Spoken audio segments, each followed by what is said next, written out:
बड़ी खबर लखनऊ से आ रही है। यहाँ विधायकों का कोरोना टेस्ट किया जाएगा। विधानसभा के सत्र से पहले सभी विधायकों का कोरोना टेस्ट होगा।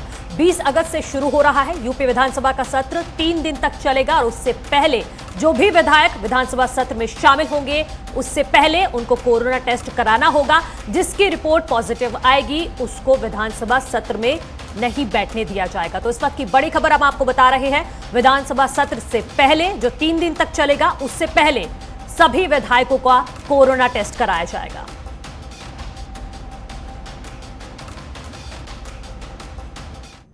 चलिए आगे बढ़ते हैं। होनहार छात्रा सुदीक्षा भाटी की मौत के मामले का पुलिस ने खुलासा कर दिया है। पुलिस के मुताबिक सुदीक्षा की मौत सड़क हादसे में हुई है। पुलिस ने एक छेड़छाड़ की घटना से इनकार किया है। बुलंदशहर के एसएसपी संतोष सिंह ने बाकायदा प्रेस कॉन्फ्रेंस की और पूरे मामले का खुलासा किया है। साथ ही मैप और सीसीटीवी के जरिए पूरी घटना को बारीकी से भी समझाया गया। पुलिस के मुताबिक सुदीक्षा जिस बाइक पर बैठी थी बुलेट उसके आगे चल रही थी। दोनों बाइक के बीच में कुछ मिनट का गैप भी था। आपको बता दें कि 10 अगस्त को सुदीक्षा भाटी की बुलंदशहर के औरंगाबाद में एक सड़क हादसे में मौत हो गई थी। सुदीक्षा के परिजनों का आरोप था कि बुलेट सवार युवकों ने उसके साथ छेड़छाड़ की थी। स्थल पर जो चश्मदीद थे अभी आपके सामने प्रस्तुत किए गए हेमंत शर्मा जो सबसे पहले मौके पर पहुंचने वाले थे। इनका कहना है कि मैं 20 मीटर की दूरी पे अपनी मोटरसाइकिल से आ रहा था। एक बुग्गी आगे आगे चल रही थी। बुग्गी के पीछे अकस्मात एक ऑटो रिक्शा आके रुका। उस ऑटो रिक्शा की वजह से बुलेट सवार ने इमरजेंसी ब्रेक लिया और ठीक 10 या 15 सेकंड पीछे वो लड़की रही होगी जो हम लोगों का आकलन है ड्राइविंग का, और वो तत्काल आकर के उस बुलेट सवार के पिछले हिस्से में टकराई, जिससे बुलेट पर पीछे बैठा हुआ दो व्यक्ति जो 56 साल की उम्र का है और राजमिस्त्री का काम करता है, इसके दाहिने हाथ की उंगलियों में काफी चोट भी आई थी और बच्ची गिर गई। हेड इंजरी की वजह से उसकी मौके पर मृत्यु हुई। तो ये संपूर्ण घटनाक्रम था जो आपके सामने प्रस्तुत किया गया। अब तक की संपूर्ण जांच विवेचना बुग्गी चालक से भी बात की गई। पत्नी दोनों अभी आपके सामने यहाँ प्रस्तुत किए गए थे। उन्होंने भी घटना को उसी रूप में बताया है। तो कहीं से भी इस बात कोई पुष्टि नहीं हो रही है कि प्रकरण में कोई छेड़खानी जैसी बात। राजू की गिरफ्तारी का लक्ष्य केवल एक मात्र यह है कि राजू ने भी साक्ष्य को छुपाने का काम किया, उसमें सहयोगी की भूमिका अदा की। अतः 201 आईपीसी के अंतर्गत राजू को गिरफ्तार किया गया है और दुर्घटना की धाराओं में और 201 आईपीसी में। तो पुलिस ने उस बुलेट को भी बरामद किया जो इस पूरे मामले में चर्चा में आई थी। हालांकि घटना के बाद बुलेट सवार युवकों ने उसे मॉडिफाई कराया था। पुलिस के मुताबिक लड़कों ने छेड़छाड़ नहीं की तो फिर ये बुलेट मॉडिफाई क्यों आई, ये एक अहम सवाल है। ज्यादा जानकारी दे रहे हैं हमारे सहयोगी राजीव तिवारी। मैं दिखाना चाहूंगा आपको कि पहले बुलेट जो थी दूसरे कलर में थी, लेकिन अब इसको फौजी कलर में करा दिया गया और जो मॉडिफाई कराने के बाद जो ये पार्ट्स हैं आप देख सकते हैं कि यहाँ पे जो है ये पार्ट्स रखे गए हैं। पूरी तरह से उसके लुक को चेंज करा दिया गया। जैसा इनका कहना है कि हम लोग डर गए थे। लगातार टेलीविजन पर जब खबर चलने लगी कि पीछे लड़की का जो पीछा कर रहा था वो बुलेट सवार पीछा कर रहा था, जिस तरह के परिजन आरोप लगा रहे थे, उसके बाद ये लोग डरे हुए थे, जिसकी वजह से तो जो अभी जो गिरफ्तार है उनका कहना यही है। आप देख सकते हैं हेलमेट भी है। अगर पुलिस के अधिकारी बता रहे हैं कि हेलमेट जो है, हेलमेट की वजह से जो है ये लोग पकड़ में आए। जनपद में जितने भी बुलेट थे सबके नंबर हम लोगों ने टेस्ट किए, जांच किए। उसके बाद जो हेलमेट है, हेलमेट के जरिए जो है इसको पकड़ा गया। कैमरा पर्सन अनिल शर्मा के साथ राजीव तिवारी, न्यूज 18 बुलंदशहर। वहीं इस मामले में पुलिस ने बुलेट सवार 2 युवकों को हिरासत में लिया था। उनका कहना है कि इस घटना के बाद वो डर गए थे और उनको कुछ सूझ नहीं रहा था, जिसके बाद उन्होंने बुलेट मॉडिफाई करा ली। नहीं सर, ऐसा कुछ नहीं है। हमने उनको देखा ही नहीं। वो पीछे से आकर हमारी बाइक में टक्कर मारी है और जी हम लखावटी अपने काम पर जा रहे थे। हमारे आगे ऑटो आया, उसके आगे बुग्गी, तो ऑटो के बचाने के चक्कर में हमने इमरजेंसी ब्रेक लगाए, तुरंत पीछे से आके उनकी बाइक ठुक गई। मॉडिफाइड कराने की क्या जरूरत पड़ी? सर डर की वजह से कि कभी हम पकड़े ना जाएं। तो जब डर हुआ तो आपको पुलिस को बताना चाहिए कि सर हम डर गए थे। हमने अपने घर में किसी को भी इन्फॉर्म नहीं किया, कहीं भी किसी को कुछ नहीं बताया। और हमारे सहयोगी राजीव तिवारी हमारे साथ जुड़े हुए हैं बुलंदशहर से। राजीव, प्रेस कॉन्फ्रेंस की गई पुलिस की तरफ से, लेकिन सवाल तो अभी भी बरकरार है। सुदीक्षा की जान जैसे लगातार पुलिस कह रही है कि हादसे में गई, लेकिन सवाल अभी भी वही है। परिजन कह रहे हैं कि छेड़छाड़ हुई थी। एक बार फिर इनकार किया है पुलिस ने कि छेड़छाड़ नहीं हुई थी।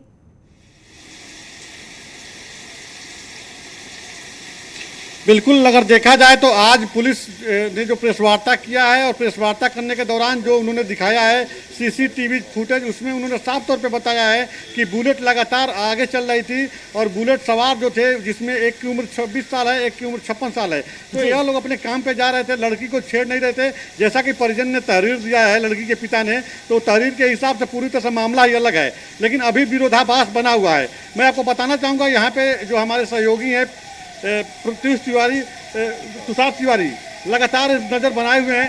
क्या रहा पूरा, जैसे पुलिस ने प्रेस वार्ता जो किया है, पूरी तरह से विरोधाभास दिख रहा है? नहीं, विरोधाभास वाली बात तो शुरू से पैदा हो गई थी, क्योंकि कुछ चीज़ें छुपानी चाहिए पुलिस ने पहले, लेकिन जब ये साइंटिफिक इस पे काम करने लगी, एविडेंस इसके हाथ आने लगे, फिर धीरे धीरे इसके अंदर आत्मविश्वास आया, क्योंकि मामला ज़्यादा हाई प्रोफाइल हो गया था, पुलिस ने भी ज़्यादा इसके हाइप दिया था। और उसके बाद फिर पुलिस ने जब दर पर दर क्रम से जब जोड़ा इसको, तब ये निकल के आया कि ये वाकई जिस तरह से इन्होंने आज वो प्रेस वार्ता करी है, जिस तरह से उन्होंने सीसीटीवी की हर मिनट 2 मिनट की कवरेज दी है, उससे तो ये साफ होता है कि ये छेड़खानी का मामला नहीं है। तो जो तुषार तिवारी हैं, लगातार नजर बनाए हुए हैं। 10 अगस्त के बाद ही घटना जो घटी है, लगातार 5 दिन के बाद पुलिस ने जो है ये सफलता पाई कि जो आरोपी हैं उनको हिरासत फिलहाल में राजीव, गिरफ्तार। आपका बहुत शुक्रिया। प्रेस कॉन्फ्रेंस जरूर की गई पुलिस की तरफ से, लेकिन सवाल अभी भी बरकरार है कि सुदीक्षा के साथ छेड़छाड़ हुई थी या नहीं हुई थी। अब आपको सीधा लिए चलते हैं लखनऊ, जहां कोरोना अपडेट दे रहे हैं स्वास्थ्य सचिव अमित तो मोहन उनको तत्काल अपनी जांच करवानी चाहिए। अगर हम अपनी जांच समय से नहीं करवाते हैं और हम जांच में अगर हम किसी प्रकार का विलंब करते हैं और उसके कारण से फिर जटिलताएं आने की संभावना रहती है। जैसे ही लक्षण आपको दिखाई पड़े, अगर आप अपनी जांच करवा लेते हैं तो जांच करके आप संक्रमण की दशा में आप घर पर रह करके दवाइयां ले करके, या जो व्यवस्था है L1, L2, L3 के अस्पतालों की, वहां रह करके आप अपनी चिकित्सा करवा सकते हैं और आप स्वस्थ होकर फिर घर जा सकते हैं। जैसा आपको मैंने आज बताया कि अब तक 1 लाख से अधिक लोग, 1,04,32 लोग इस संक्रमण के पश्चात पूर्णतः उपचारित होकर अपने घर वापस जा चुके हैं, अपने काम पर वापस जा चुके हैं। अतः इससे छुपाए नहीं, अगर लक्षण आए तो सामने आइए, अपनी जांच करवाइए। इसमें किसी प्रकार की लज्जा की बात नहीं है, कोई शर्म की बात नहीं है, कोई हीन भावना लाने की बात नहीं है।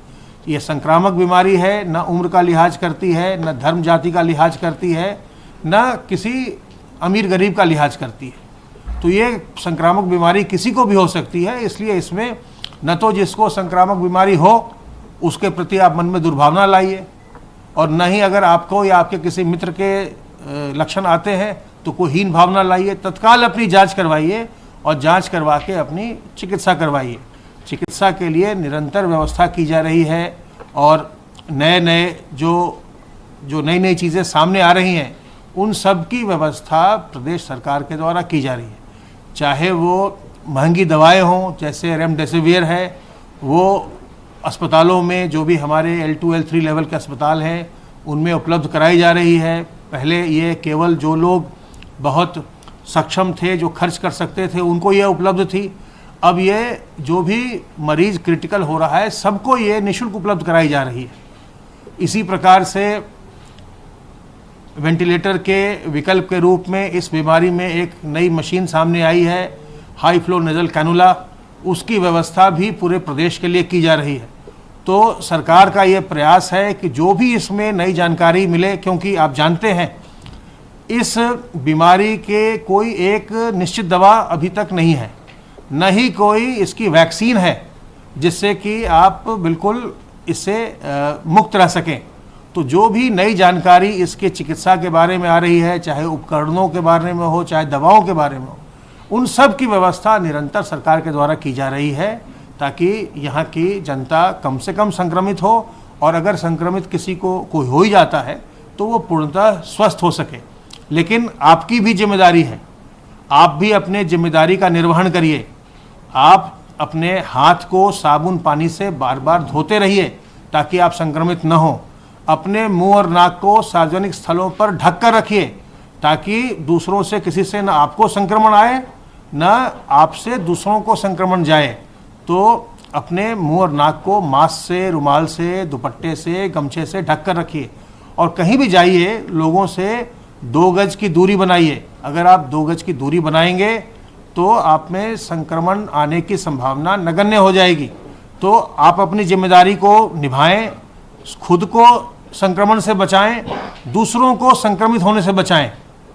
सावधान रहिए, संक्रमण से बचिए, स्वस्थ रहिए और प्रसन्न रहिए। अब मैं अनुरोध करूंगा अपर मुख्य सचिव गृह से कि वो आगे आपको सभी बातें बताएंगे।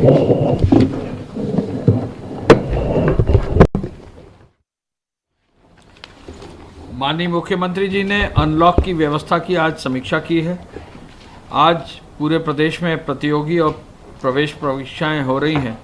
माननीय मुख्यमंत्री जी ने कहा है कि कहीं भी सोशल डिस्टेंसिंग का सभी जगह पालन हो, कहीं भी भीड़ भाड़ न लगने पाए। कक्षा केंद्र में अंदर घुसते वक्त या बाहर निकलते वक्त हमारी जानकारी के अनुसार पूरे प्रदेश में परीक्षा बहुत ही सुचारू रूप से संपन्न हो गई है। 17 जनपदों में ये परीक्षा आयोजित की गई थी और सभी जगह ये सुचारू रूप से संपादित हो गई है। परीक्षा केंद्रों पे माननीय मुख्यमंत्री जी का आदेश ये भी है कि स्वास्थ्य विभाग का जो भी प्रोटोकॉल है उसको लागू किया जाए और साथ साथ सावधानी बरती जाए, और यदि कहीं कोई कठिनाई है तो स्थानीय मजिस्ट्रेट और पुलिस उसको अवश्य हल करे। माननीय मुख्यमंत्री जी ने कोविड से ज़्यादा टेस्ट कराने का भी निर्देश दिया है। आज भी रिकॉर्ड 90,000 से ज़्यादा टेस्ट हुए हैं। प्रदेश पूरे देश में सबसे अधिक टेस्ट करने वाला प्रदेश हो गया है, और जो स्वास्थ्य विभाग की जानकारी के अनुसार जो मानक है WHO का, उस मानक के अनुरूप जो है अब टेस्टिंग की व्यवस्था प्रदेश में हो रही है। होम आइसोलेशन के मरीजों के संदर्भ में मुख्यमंत्री जी ने CM हेल्पलाइन से उनसे संवाद बनाने और प्रभावी मॉनिटरिंग करने का आदेश दिया है। आज उन्होंने ये भी कहा कि जो लोग घर पर हैं उनको डॉक्टर से उचित परामर्श भी दिया जाए, और कोविड-19 से लगातार जागरूकता बढ़ाने के लिए ये बताते हुए कि वैक्सीन अभी कोई नहीं है, लोग बचाव रखें, किसी भी रूप में जो है अनावश्यक भीड़ में ना जाएं। भीड़ के अंतर्गत जो है कहीं ना कहीं इस तरह की संक्रमण फैलने की आवश्यकता की संभावना रहती है। मुख्यमंत्री जी ने कोविड के बेड्स को बढ़ाने के लिए भी निर्देश दिया है। L2, L3 अस्पतालों में ऑक्सीजन की पर्याप्त मात्रा रहे, इसके लिए भी आदेश दिया है। ICU बेड्स को भी बढ़ाने का भी आदेश दिया है, और मुख्य सचिव को ये आदेश दिया है कि नोडल अधिकारियों से जनपदों के कोविड में हो रहे मृत्यु का भी ऑडिट कराएं। मुख्यमंत्री जी ने जो रिव्यू किया था, लखनऊ के जितने भी अस्पताल हैं उनमें कोविड के बेड्स के बढ़ने की जैसा निर्णय लिया गया था मुख्यमंत्री जी के स्तर पर, उसके अनुरूप अब बेड्स बढ़ रहे हैं। लखनऊ में अगले 15 दिन में लगभग दुगने से अधिक HDU और ICU बेड्स जो है हो जाएंगे। बैठक के दौरान अपर मुख्य सचिव राजस्व ने बाढ़ग्रस्त क्षेत्रों के बारे में बताया। आपको मालूम है कि कल माननीय मुख्यमंत्री जी ने लगभग 40 जनपदों के जनप्रतिनिधियों के साथ, सांसदों और माननीय विधायकों के साथ, और साथ ही साथ जिला अधिकारी और सभी सिंचाई विभाग के और अन्य अधिकारियों के साथ VC की थी, और 15 जनपद से अधिक के जनप्रतिनिधियों के साथ उन्होंने वार्ता भी की थी। एक एक जनपद की समस्या को सुनकर उसका समाधान किया था। तो ऐसे में मुख्यमंत्री जी ने निर्देश दिया है कि बाढ़ग्रस्त क्षेत्रों में जहाँ भी है वहाँ जनप्रतिनिधियों समन्वय और सामंजस्य बनाकर जिलाधिकारी वहाँ सभी कार्य सुनिश्चित करें। प्रमुख सचिव पशुपालन ने यह बताया है कि 18 अगस्त तक पशुओं का टीकाकरण का अभियान 18 अगस्त से पशुपालन का टीकाकरण का अभियान 45 दिन का जो है आयोजित किया जाएगा। हम ये भी अभी आपको बताना चाहेंगे कि वर्तमान समय में जो कोविड हेल्प डेस्क हैं प्रदेश में, उनकी संख्या 62,407 हो गई है, और अब तक 6,51,842 लोग कोविड हेल्प डेस्क के माध्यम से लक्षण युक्त पाए गए हैं। टेस्टिंग के लिए जैसा हमने अभी आप तक बताया, सर्वेलेंस और टेस्टिंग की मजबूती से कार्य किया जा रहा है। वायु सेवा के माध्यम से 15 तारीख तक 85,055 लोग जो है प्रदेश में आ चुके हैं। इंटरनेशनल क्वारंटाइन के 9,847 लोग आ चुके हैं, एवं होम क्वारंटाइन में अब 7,281 लोग हैं। इसके अतिरिक्त आरोग्य सेतु ऐप में अब तक जो 15 करोड़ 6 लाख लोगों ने डाउनलोड पूरे प्रदेश में किया है, यूपी में इसमें संख्या लगभग 2 करोड़ 55 लाख लोगों की है। सूक्ष्म, लघु, मध्यम और बृहद श्रेणी के उद्योगों में अब जो सूचना लेटेस्ट है, 7,96,549 इकाइयाँ क्रियाशील हैं, जिनमें 50,29,000 श्रमिक कार्यरत हैं।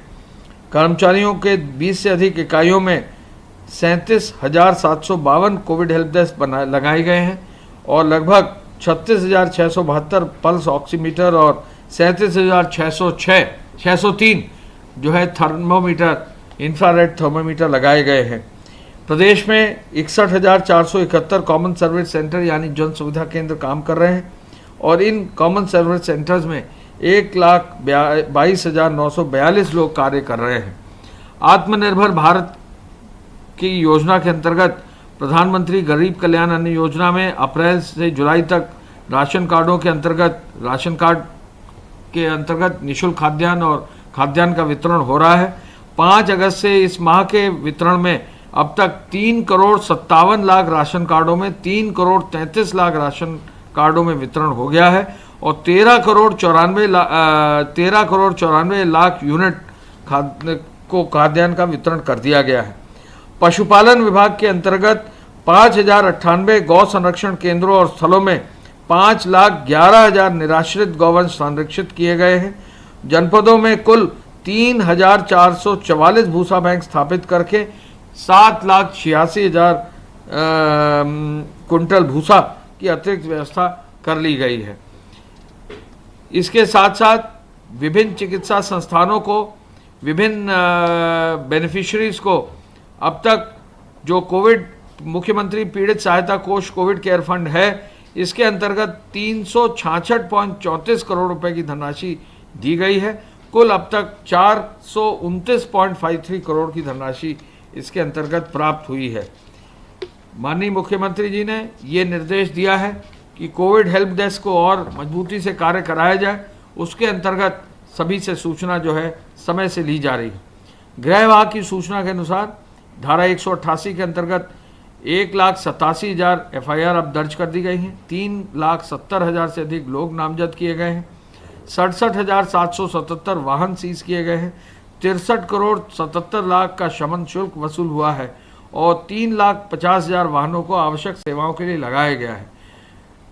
EC एक्ट के अंतर्गत 791 FIR दर्ज की गई हैं। कुल मिलाकर 1,068 लोगों के खिलाफ अब कार्रवाई करते हुए 390 लोग गिरफ्तार भी किए जा चुके हैं। फेक न्यूज़ के मामले के अंतर्गत 16 अगस्त को 13 मामले यानी 6 ट्विटर और 7 फेसबुक के अंतर्गत टेकअप किए गए हैं। कुल अब तक 2,251 मामले संज्ञान में आए हैं। हॉटस्पॉट्स अब 12,891 है, संख्या बढ़ी है। थाने जो है 1,158 है। मकान 13,75,000 है और 83,12,000 लोग इनमें स्थापित हैं। 36,000 से अधिक इनमें केसेस हैं जिनको जो है हॉटस्पॉट्स के अंतर्गत, कंटेनमेंट जोन के अंतर्गत रखा गया है। प्रदेश में राजस्व विभाग जो है बाढ़ के संदर्भ में पूरी समीक्षा कर रहा है। राजस्व विभाग की समीक्षा के अनुसार जो है अभी राहत आयुक्त श्री संजय गोयल जी आपको विवरण उपलब्ध कराएंगे। हमारी सूचना के अनुसार कल जो रोडवेज की बसेस चली हैं, कुल मिलाकर 5,987 बसें चली हैं 15 अगस्त को और 8,61,000 से अधिक लोग जो है बसेस में ट्रैवल कर चुके हैं। धन्यवाद। जय हिंद। तो यूपी सरकार की प्रेस कॉन्फ्रेंस आप सुन रहे थे। जिस तरह से सीएम योगी आदित्यनाथ ने निर्देश दिए हैं कि लगातार सूबे में टेस्टिंग बढ़ाई जाए, बेडों की संख्या भी बढ़ाई गई है और एक बार फिर यूपी सरकार की तरफ से अपील की गई है कि 2 गज की दूरी अभी भी उतनी ही जरूरी है। कोई सिम्टम लगे तो अपना टेस्ट जरूर कराएं, घबराएं नहीं।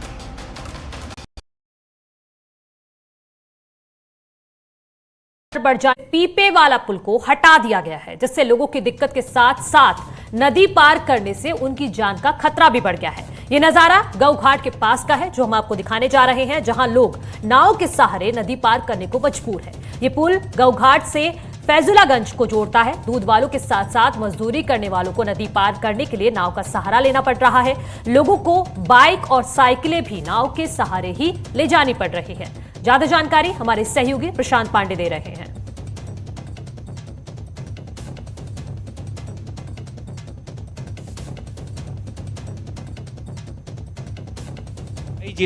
सूबे में बाढ़ जैसी स्थिति है। कई जिलों में बाढ़ के पानी ने भारी तबाही मचाई है। ऐसे में राजधानी लखनऊ की अगर बात करें तो राजधानी लखनऊ में बाढ़ जैसी स्थिति तो नहीं है, लेकिन गोमती नदी का जलस्तर थोड़ा बढ़ जाने के कारण आप जो ये पीपा पुल देख रहे हैं इसको यहाँ से हटा दिया गया है। ऐसे में फैजुल्लागंज और चौक को जोड़ने वाला ये पीपा पुल लोगों के आवागमन के लिए एक कहीं ना कहीं बाधा उत्पन्न कर रहा है। लोग नाव के सहारे आ जा रहे हैं। हमारे साथ कुछ लोग हैं, हम उनसे बातचीत करेंगे। कहाँ जा रहे हैं आप? हम ये फजुल्लागंज जा रहे हैं। तो नाव से जा रहे हैं अब? हाँ, नाव से। अब इधर कोई रास्ता नहीं है तो नाव से जाना ही पड़ेगा। हर साल पानी बढ़ जाता है तो ये नाव चलती है? हाँ, हर साल चलती है। से आपने सुना कि हर साल बाढ़ का पानी बढ़ जाने के कारण गोमती का भी जलस्तर थोड़ा बहुत ऊपर हो जाता है। ऐसे में पीपा पुल को हटा दिया जाता है और लोग फैजुल्लागंज और चौक के बीच में आने जाने के लिए नाव का सहारा लेते हैं। ऐसे में देखना ये होगा कि जहां बाढ़ से भारी तबाही हुई है वहीं इस पीपा पुल के हट जाने के बाद में प्रशासन इस पर किस तरीके से संज्ञान लेता है जिससे किसी भी प्रकार की कोई दुर्घटना ना हो। कैमरा पर्सन मनोज शाही के साथ पीपा पुल लखनऊ से न्यूज़ 18 लखनऊ। तो यूपी में बाढ़ का सितम चारों ओर देखा जा रहा है। लखीमपुर खीरी की 3 तहसील के कई गांव बाढ़ की चपेट में हैं। भारत नेपाल सीमा पर निगासन तहसील में मुहाना और कर्नाली नदी उफान पर है। गंगा नहर, रन नगर, दारा, भोजी, इंद्रनगर, सूरत नगर, जस नगर, नया पिंड आदि गांव में किसानों की सैकड़ों एकड़ जमीन मोहना नदी में समा गई है।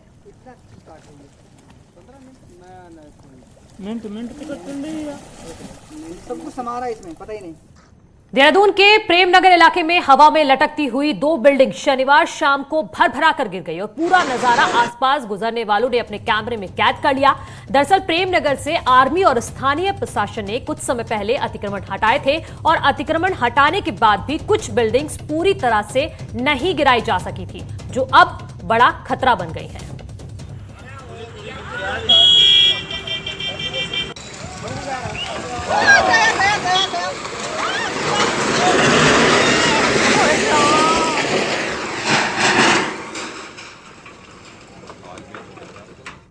लगातार जारी बारिश के बाद यमुना नदी का जलस्तर है वो बढ़ गया है। विकासनगर के डाकपत्ता बैराज में यमुना का पानी खतरे के निशान के करीब पहुंच गया है और यमुना का जलस्तर खतरे के निशान से मात्र 4 फीट नीचे 1490 फीट पर पहुंच गया है, जो लगातार जारी बारिश के बाद बढ़ता जा रहा है। 8500 क्यूसेक पानी बैराज से छोड़ा जा रहा है, जो पहाड़ों में जारी बारिश के साथ बढ़ता जा रहा है। ऐसे में बैराज से ज्यादा पानी छोड़े जाने पर उत्तर प्रदेश और हरियाणा के साथ राष्ट्रीय राजधानी दिल्ली में भी बाढ़ के हालात पैदा हो सकते हैं।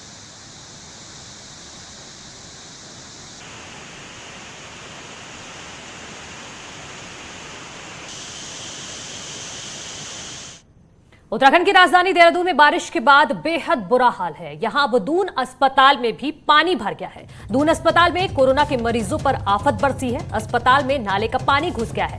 बाजार की तरफ से नाले का पानी अस्पताल में घुस गया है। साथ ही निर्माणाधीन फ्लाईओवर की तरफ से भी पानी अस्पताल में लगातार आ रहा है और अस्पताल के अंदर सिर्फ पानी ही पानी नजर आ रहा है। मरीजों को रात में ही ऊपर की मंजिल पर शिफ्ट किया गया, लेकिन अस्पताल के हालात बेहद खराब हैं, जो आप देख सकते हैं।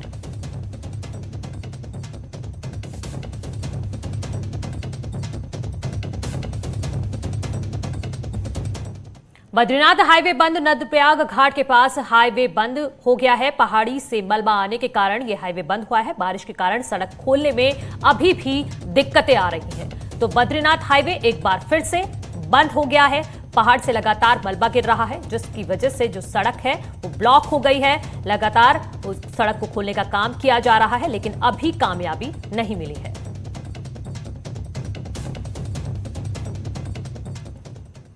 इसी के साथ इस बुलेटिन में इतना ही। आप देखते रहिए न्यूज़ 18 यूपी उत्तराखंड। नमस्कार।